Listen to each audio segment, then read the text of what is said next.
Hi, everyone. Welcome to the podcast and to our ongoing conversation about practice throughout this year. It's our word for the year based off of Matthew chapter 7, the end of the Sermon on the Mount, where Jesus says about wise and foolish disciples that the one difference between them is not whether or not they've heard the teachings of Jesus, but whether or not they put them into practice.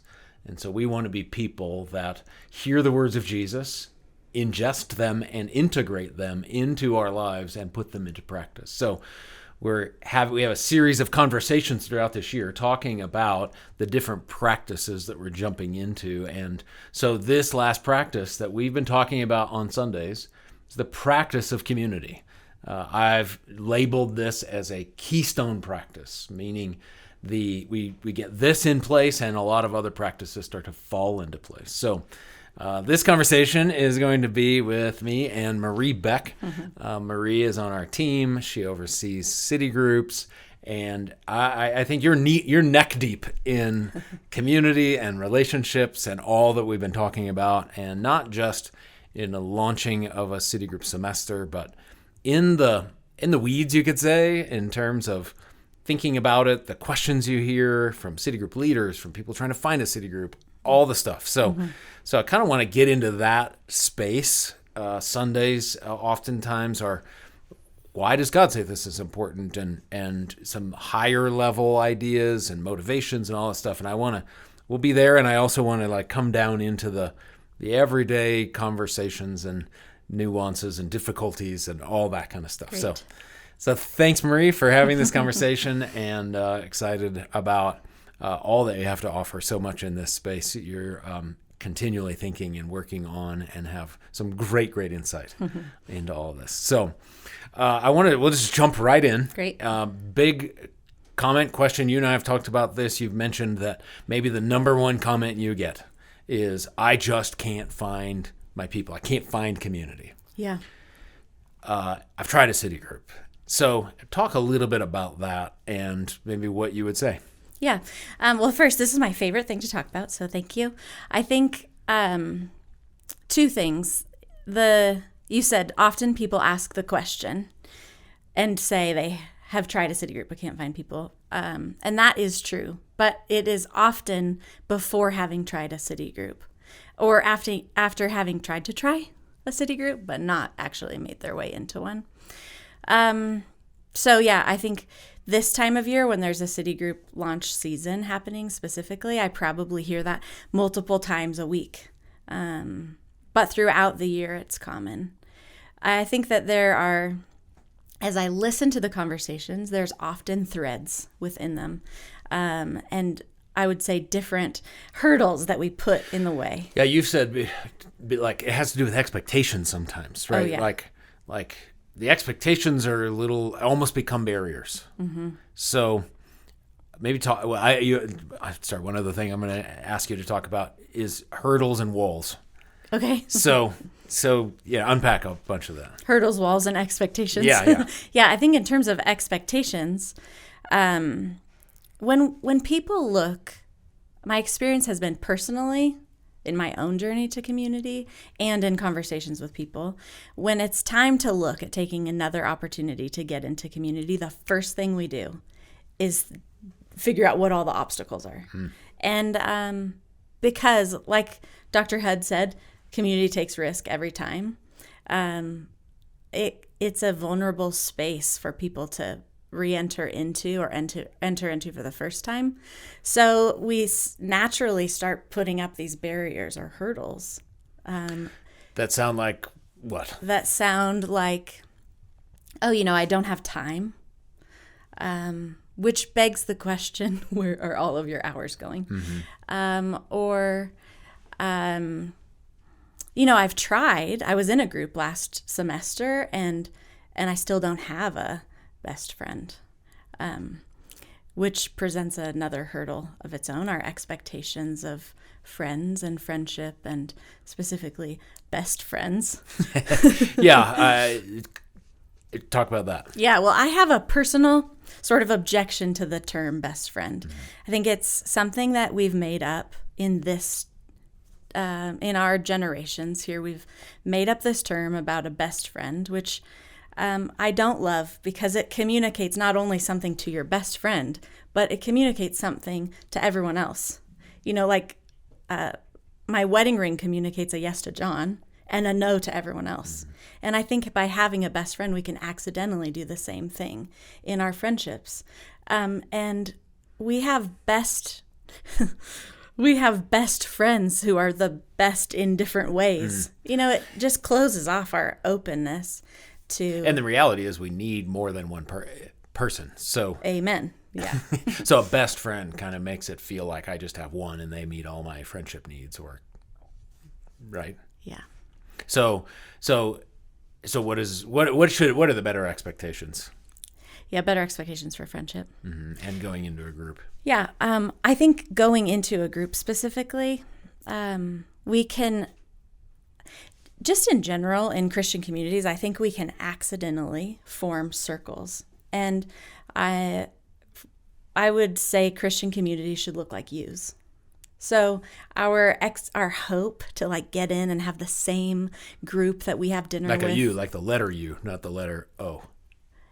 Right. Okay. So look like you. Oh, sorry. So yeah, no, Christian communities, community in general, but especially in the church, I think can, without attentiveness to our language and expectations, can start to be circular and other people cannot get in, which causes a discipleship problem. And what I'm suggesting is that Christian communities should look like the shape of a U. So there's strength in them, but there's room for new people always. And not only room for new people, but for even some people to move out of that space. Yeah. Right? Like there's fluidity in our relationships. Yes. So maybe some of the expectation has to do with who's in it and how it works. And, you know, it's not just one person, it's multiple people and it's a you. So there's people moving in and maybe moving out. Yeah. Can you add to that? Yeah, I think in terms of like fluidity in our relationships, seasons change and our availability to one another changes. And I think we can have expectations that aren't agreed upon, therefore are unmet and are sometimes unreasonable. You know, that we make a friend and we think that this is it. It's you and me for life, my best friend. I don't fare well in that set of expectations. Or want to put that on someone else. So I think, I think our desire to be needed and desired and known can just sometimes get distorted slightly into this like tight-fisted expectation on others that they cannot meet, aren't meant to meet, and certainly in most cases don't agree to meet. So we have these expectations about not only finding the best friend. Yeah. Sometimes the expectations are around how quickly it happens. Yes. Like it takes time. There's a study out that says that it takes about 200 hours to move from acquaintance to close friend. So we need to give things more time, more than just once or twice at a city group or even one semester of a city group. Yeah. Friendship isn't free. You know, it costs us something, and time is certainly one of the things that it costs us. And every once in a while, we get the gift of someone who you connect with quickly, and that often happens in city groups around here. And sometimes it doesn't. But our expectations that inform what we're hoping for when we walk in the door, don't enable us. They don't like make it easier for us to end up in those like sort of what you call divine flow, where it just sort of works. You know, our schedules work together and our interests or hobbies are similar, or our sense of purpose and mission. Yeah. So sometimes we get the like everything works together, and you walk into the group and all of a sudden you have 5 really great friends and you're moving quickly towards becoming, or good acquaintances and moving towards close friendship and all that kind of stuff. But that's not always the case, and maybe not even most of the time the case. Like you might go to a city group and get one over time, and then somehow you end up finding yourself on a team, or you find yourself in a different city group and you get another one, and it's a it's overtime and a combination. Mm-hmm. I wrote down something here that I thought was valuable when I first read it, and that is that friendships are proximity plus frequency plus duration plus intensity. So the closeness matters, the frequency of seeing one another matters, how long we're even with them over those periods of time, and the intensity of those times all matter. And if any of those go down, or as one goes down, some others have to go up in order for them to continue to be maintained. So if we move away from one another, move to another state, the proximity changes, therefore maybe the intensity or the duration when we're together needs to go up and different than it used to be. So just a way of describing the ways that, like you said, seasons change, jobs change, proximity changes, all the different expectations that we go in with need to be held loosely. And maybe even who we're looking for, right? Like, yes, like we're kind of looking for somebody in particular, and we miss out on some other possibilities, right? Yeah. But before we talk about that, could you just unpack a little bit intensity when you say that? Yeah, I think the intensity has to do with because I could sit around with somebody and just chat about the weather. I don't like talking about like that. Or fantasy football. Yeah. Hey, right. But if you're only talking about weather or fantasy football or sports or whatever, like you can talk to somebody every day. And if you never go more deeper than that and have a greater level of intensity or depth, maybe depth is another word for that, then the relationship's not going anywhere, which just talks about the need for us to continue to be vulnerable and take that risk of vulnerability. Yeah. So that the relationships go deeper. So you could go to a city group every week, every semester, and end up without real close friends if you don't actually go there. Yeah. Yeah. So you're talking intensity in terms of vulnerability and depth of relationship. Yeah, and I wonder too. I think the necessity for initiation. I don't know. This is a little bit of what I think about. I mentioned this in a previous message these last couple of weeks about how, I know that I want to be wanted, and so when somebody calls me out of the blue and says, "Aaron, I've been thinking about you. Just wanted to talk," man, what a great feeling. But then that doesn't always happen, and then I have the temptation to feel like nobody cares about me, or man, do I really have great friendships? So how does that play into people's expectations? And maybe to the comment, I just can't find my people. Yeah. Thanks for saying that. You too. I think it's helpful to normalize. I think we can assume it's easier for everyone else to have community than it has been for us. So your question is about, oh yeah. So in the book, Find Your People, Jenny Allen, she says this, we find this so terribly inconvenient, but she says, if you want to have friends, you have to get used to the fact that you need to constantly initiate. So I've been thinking about in 2 Corinthians where it talks about, each of you should decide in your heart what to give, not reluctantly or under compulsion, because God loves a cheerful giver. And I think we think of that verse in terms of our money and our giving, which is good. The verse before it says, those who sow sparingly reap sparingly, and those who sow generously reap generously. And I think that biblical principle of those two verses applies to community. And what she's saying, Jenny Allen, about constantly initiating, and even what you said about intensity. What we sow, we reap. And so if we sow, not to dog fantasy football again, but, if we sow conversations about the weather or about fantasy football, that's what we reap, are those sort of friendships. And then when we find ourselves in a moment of despair or tragedy or needing help, we don't have those people. So we want to be wanted, like you said.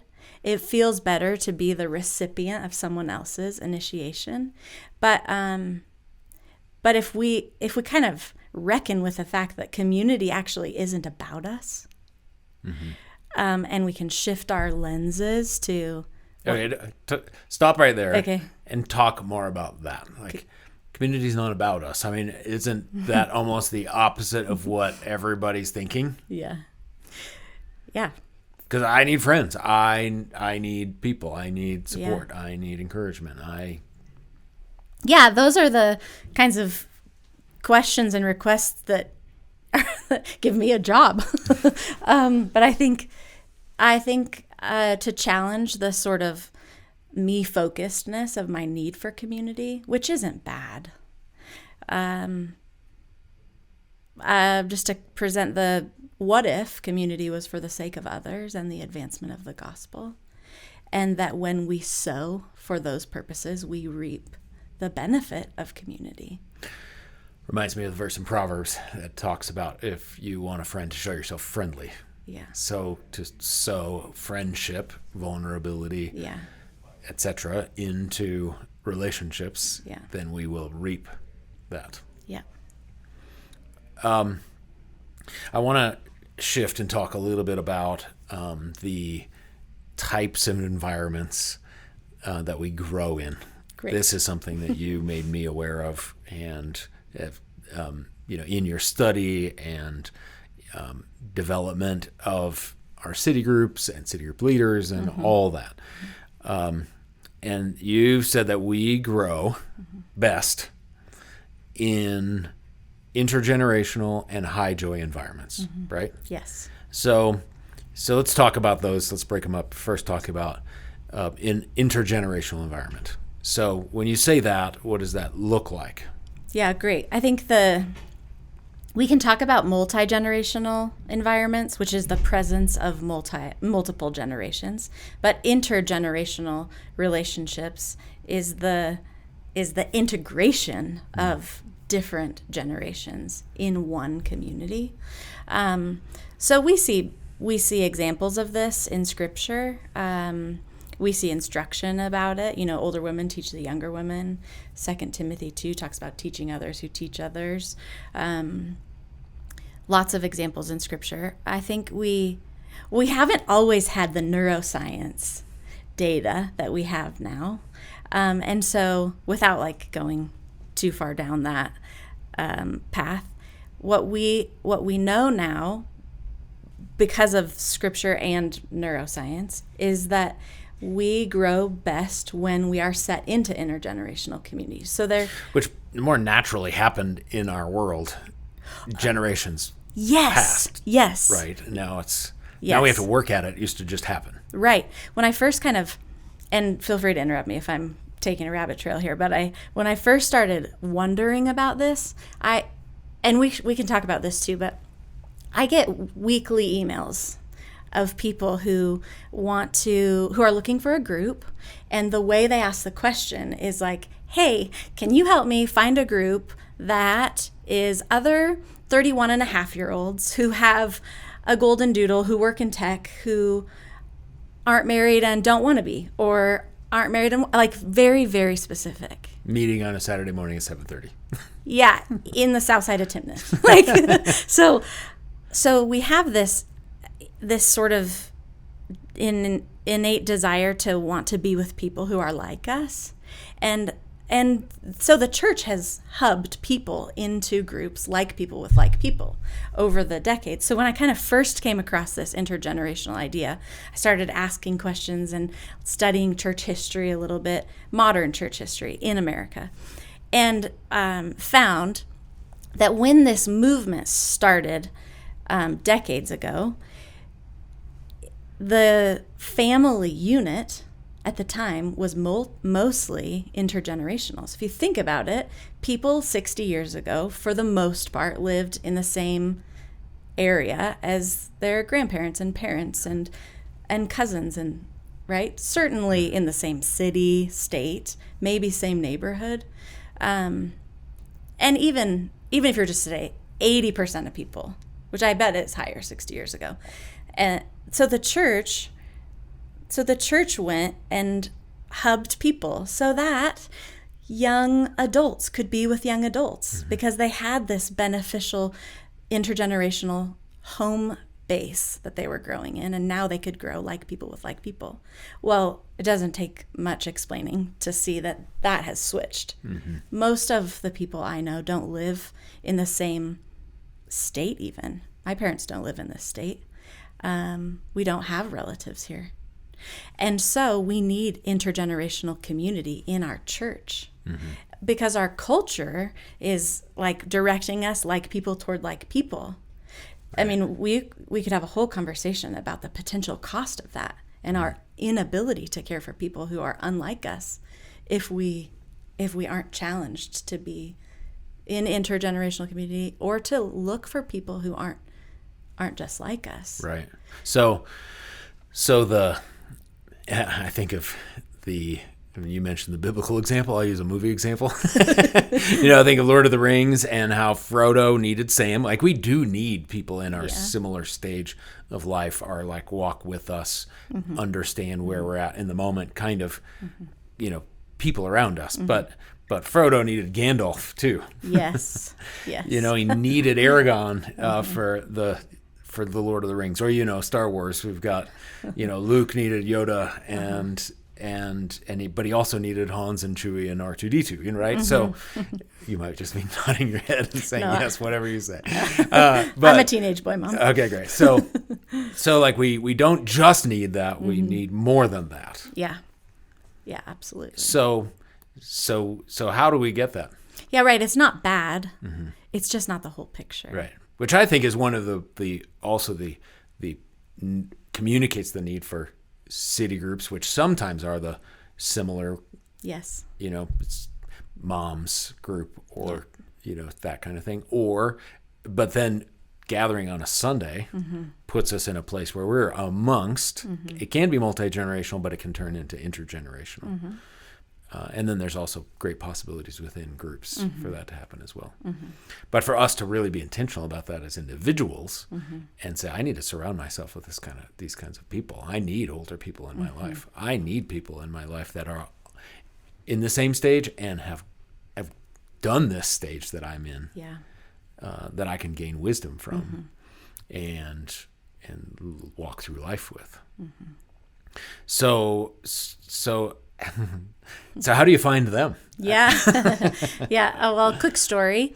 My very first city group, 10-ish years ago here at Mill City, I had toddlers at the time, and I just wanted a group of toddler moms, not a group of toddlers. Two was enough. But I wanted to be around young moms with toddlers. And I walked into this city group with my turquoise Bible ready to go. And I had never done anything like this before. And I was met with women, the youngest of whom was probably 50. And they were between the ages of 50 and 70. And I would be lying if I said I wasn't disappointed. And as I look back, I think that was the greatest gift God could have given me. I needed Gandalfs. If they're listening, that may not feel like a compliment. But I needed that. I think the ways we find it, this generation, the younger generations coming up, they know they need mentors. Ours didn't, I don't think.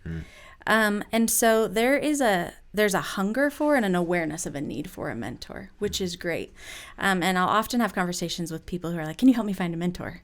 And I say what you say, what I've learned from you, is just find someone you want to be more like and invite them for coffee. Yeah, I remember talking to somebody, this is when I was a college pastor, before planting Mill City, and I had somebody younger say they went to somebody older and asked them to be their mentor, and they said no. And I was like, wow, well, good job on the initiation. And the more I dug into it to find out why that had happened was the person who was asked if they would be their mentor, their idea of what it looked like to be their mentor was too much pressure for them.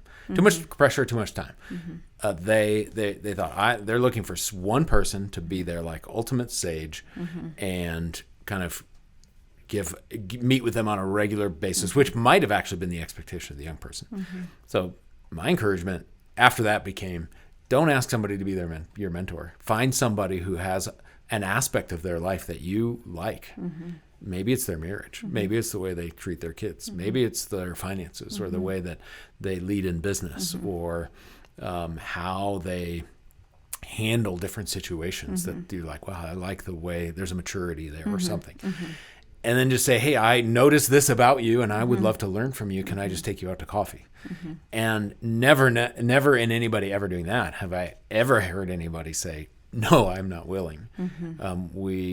And just then take that time to draw out. Tell me about how this works. How did you learn that? What does this look like? What do you know now that you wish you knew when you were my age? Those types of questions.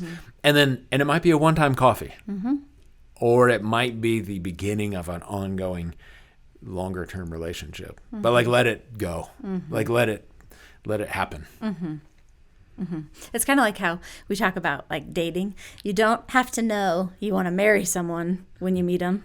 You need to like, I want to go on a first date. I want to go on a second date. And the same, if we can hold loosely again our expectations of people. Well, one, we don't like inhibit or like stifle the work of the Spirit to lead us into the right relationships, not just the ones that feel the most right to us. But two, we're not overlaying this high level of expectation. As you're talking, I'm thinking in Scripture, in a multitude of counsel, there's wisdom. Like there's, again, it kind of challenges that cultural narrative that necessitates a best friend or even a mentor who can teach me marriage and parenting and finances and how to exegete a passage. And like, there's so much pressure on one person and we need multiple people. Yeah. And this is where you mentioned earlier, divine flow, for anybody maybe who's unfamiliar with the term, just the like, where does it just all of a sudden feel like it clicks? Like there's just a natural flow and a way in which you just sit down with somebody and you're like just connecting. And sometimes you sit down with somebody and you're like, this feels really hard. And it's not bad. It just isn't natural. It's not a divine flow. And sometimes relationships are somehow just really clunky, but other times it just doesn't feel that way. But I don't think we should run from those either. Right. But when you do feel the divine flow, like go with that, pay attention to it. Okay, so the other aspect of this is a high joy environment. So how would you describe that? Yeah, I think of, I was standing in the lobby the other day during City Group Sunday and turned around and looked back at this energetic room of people. And there were tears and there was laughter and there was new introductions and old friends talking. And I thought, this is stunningly beautiful and so different than the church I grew up in. It was quiet and serious and not that fun. And I had a moment where I thought, thank God my kids are growing up in this expression of faith, which is full of joy. And not absent of pain or grief, but full of joy nonetheless. Again, neuroscience, they shows us that we are more receptive to growth and maturation in our faith and character when we grow in high joy environments. And we can only experience high joy environments if we're willing to engage depth and vulnerability, right? We can have a facade of high joy where we're not really known. And often those are the spaces where we see the enemy. So a high joy environment doesn't mean just smiley, happy, clappy. No.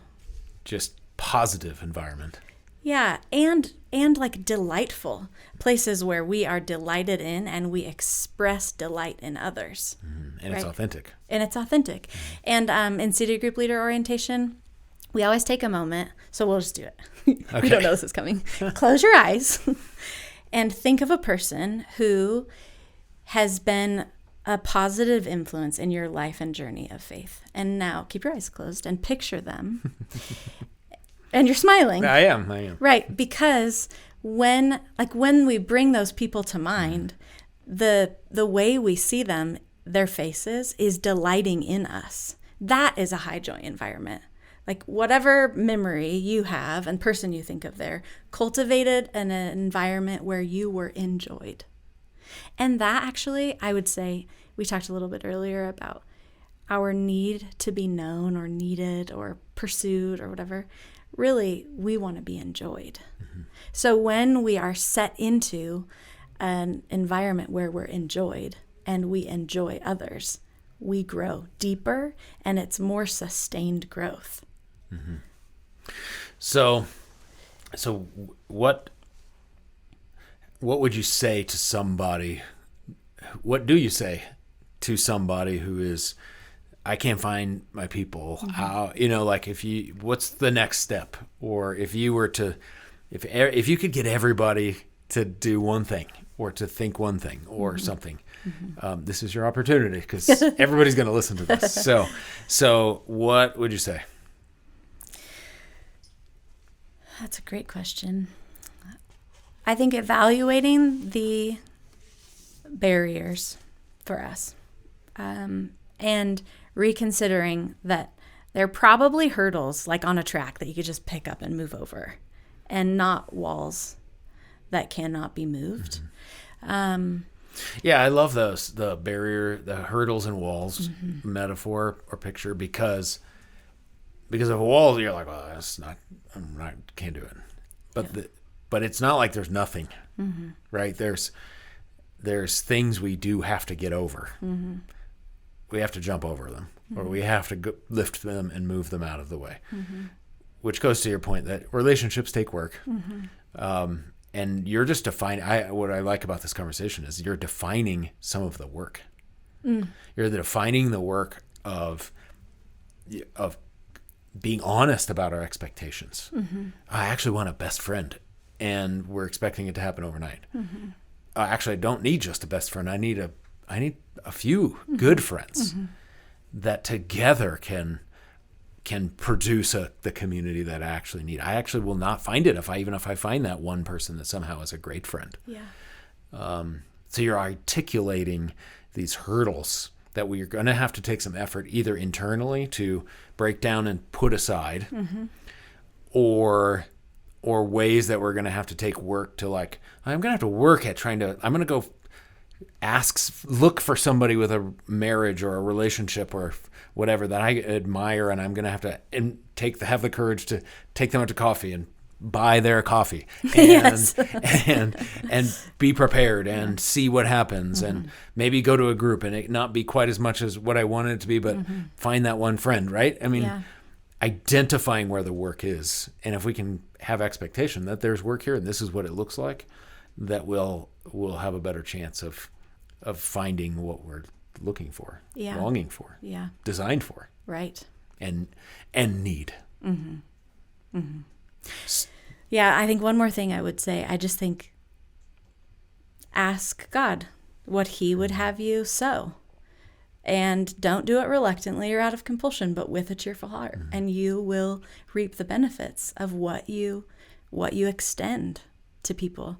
And even in my own life, when I am investing in community, I have a more vibrant sense of community. And when I don't, it feels more barren. Mm-hmm. Which isn't to fault my friends for not showing up. There's reciprocity in our investment into community. So I think what I would say is try again, and invite someone into community, and invite them again, and invite them until they come. And if you find yourself in a pattern of relationships ending, it's probably worth asking someone what it's like to be on the other side of you, because it's hard to have a friend who can reflect your blind spots if you can't find a friend.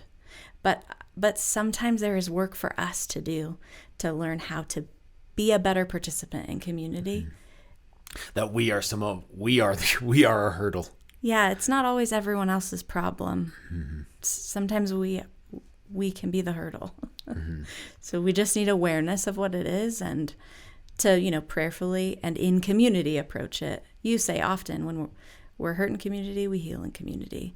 There's just a continuation of the fluid participation in the body.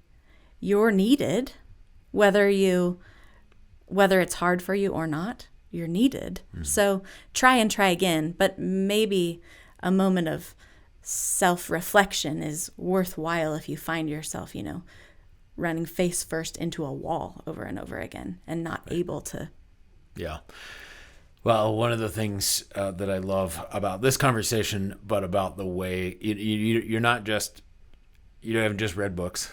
This is a part of your story of growing in relationship. You're not just trying to get people into groups, but not having walked through the process of engaging groups of all different sizes and types and ages and all of that. So you not only speak out of like good wisdom from insight and learning, but also from experience. But then the other aspect that I think you do so well is helping people take the journey, like along with them, and helping them navigate and get it right into the right group and set expectations and all that. So thank you, Marie. I really appreciate your input and insight, not just here in this conversation, but in our church and in our team and throughout our house. It's such a gift. Thank you. And I want to just end with a quote from Eugene Peterson, who was a mentor for me, somebody that was a mentor from afar. Oftentimes we can have mentors in books. I do think we need live mentors as well, but he ended up becoming, by the grace of God, like somebody that I was able to know and spend time with. And so I saw it in his life. It wasn't just good ideas in a book. But here he says this after years and years and years of relationship and life and all of that. And he says, "I did not come to the conviction easily, but finally there was no getting around it. There can be no maturity in spiritual life, no obedience in following Jesus, no wholeness in the Christian life apart from immersion and embrace of community. I am not myself by myself. Community, not the highly vaunted individualism of our culture, is the setting in which Christ is at play." So I think if that's what he thinks and that's what he experienced after years and years, and I'm not his age yet, I'm going to trust that. And we need to, again, because of that, keep trying, keep working, keep going at it, keep identifying hurdles, having the honest conversations, and keep engaging and asking God. I love that. What a great encouragement at the end. Ask God, pray, seek, ask him for what he knows we need and he designed us to need. So thank you. Yeah, thank you. Well, thanks for joining us, everybody. I hope that you found this conversation helpful. There's additional resources. There's lots of books and lots of different ways that we can continue to grow and find helpful tools and tips and other people's stories. You can find some resources that we've posted, books and videos, things like that, on our website, on our blog. Just go to the section that says, for this one, Practice Community, and also make sure that you listen to the messages and get plugged in. And there's also ways to email us, get in contact with us. We'd be happy to help you find your group and find the power and experience the power of community. Thanks for joining us.